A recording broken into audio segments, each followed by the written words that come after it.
불상 이름 맨 앞에는 불상이 모셔진 곳이나 발견된 장소를 적어줍니다. 그래서 보통은 절 이름이 맨 앞에 붙게 되지요.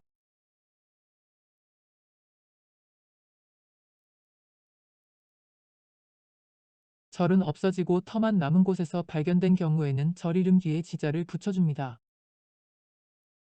절터 같기는 한데 절 이름을 알 수 없거나 절터인지 아닌지 알 수 없을 때는 지역 이름을 붙입니다.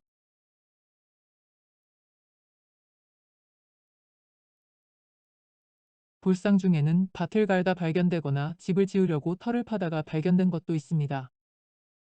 석탑 안에서 작은 불상이 발견되기도 하고요. 지명 뒤에는 불상을 만든 재료를 표시합니다. 나무를 깎아서 만들었으면 목조, 돌을 조각했으면 석조, 쇠를 녹여서 만들었으면 철조입니다. 금으로 만들었으면 금제, 은으로 만들었으면 은제네요. 금동이란 말이 들어간 불상은 구리로 만들어 금칠을 한 겁니다. 건칠은 삼바나 종이로 틀을 만든 뒤 반복적으로 오칠을 해서 만든 겁니다. 섬세한 조각이 가능하고 무척 가벼워서 불이 났다거나 할 때 대피하기 쉽다네요. 소조굴은 재료가 아닌 제작 방법을 표시한 경우입니다. 흙을 계속 붙여나가면서 형태를 만드는 방법이지요. 그런데 불상들은 대부분 금칠이 돼 있어서 겉만 보고는 재료를 알기 어렵습니다. 부처님은 진리를 깨닫고 모든 것을 초월한 특별한 존재입니다. 그러니 생김새도 평범한 우리들과는 다르게 특별한 모습으로 표현을 하는 것이고 불상에는 이런 특징들이 표현됩니다. 그 특징 중 하나가 몸이 금빛으로 빛난다는 것이죠. 그래서 불상에 금칠을 하는 것이고 가장 좋은 건 금으로 만드는 거겠죠. 재료를 가져다 만드는 게 아니라 자연 속의 불상을 모시기도 합니다. 바위에 불상을 새기는 마애불입니다. 얇게 조각된 마애불도 있고 석조불상에 가깝게 두드러지게 조각된 마애불도 있습니다. 거대한 바위를 몸체로 이용한 마애불도 있네요. 높은 산 벼랑의 마애불은 어떻게 조각했을까 궁금해집니다.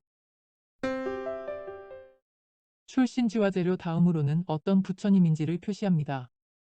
부처님이라고 하면 흔히 석가모니를 생각하게 되는데 인간 세계에 실제로 나타났던 석가모니 외에도 불교에는 부처님이 아주 많습니다. 불교의 진리를 상징하는 비로자나불도 있고 서방정토 극락세계를 관장하는 아미타불도 있습니다. 중생들의 병을 치료해주는 약사불도 있죠. 넓게 보면 절에 모신 형상을 모두 불상이라고 하기도 하지만 대개 불상이라고 하면 부처와 보살을 말합니다. 가장 널리 알려진 보살은 관음보살 아닐까요? 관세음보살은 중생들의 이야기를 잘 듣고 고통에서 지켜준다고 합니다. 지옥에 떨어진 중생을 구제해준다는 지장보살도 널리 기도의 대상이 됩니다. 문수보살과 보현보살은 동자의 모습으로 등장하기도 합니다. 불상 이름에서 끝에 표시된 것은 자세입니다. 앉아있으면 좌상, 서 있으면 입상,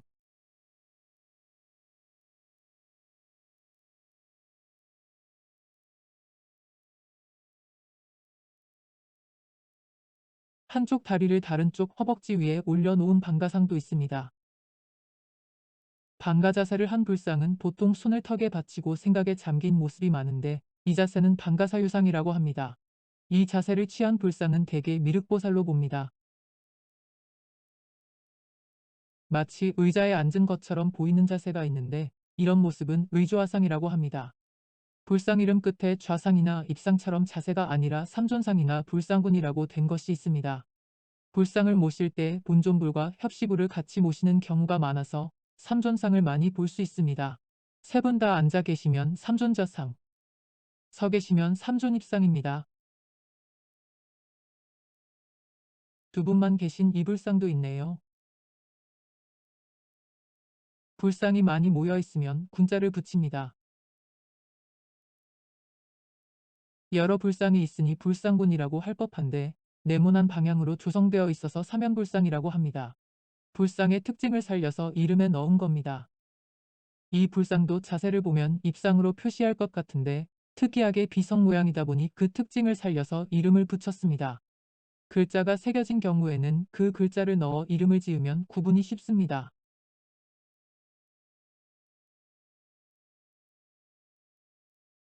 같은 글자가 새겨진 서로 다른 불상에 또 다른 특징을 넣어 이름을 구분했습니다.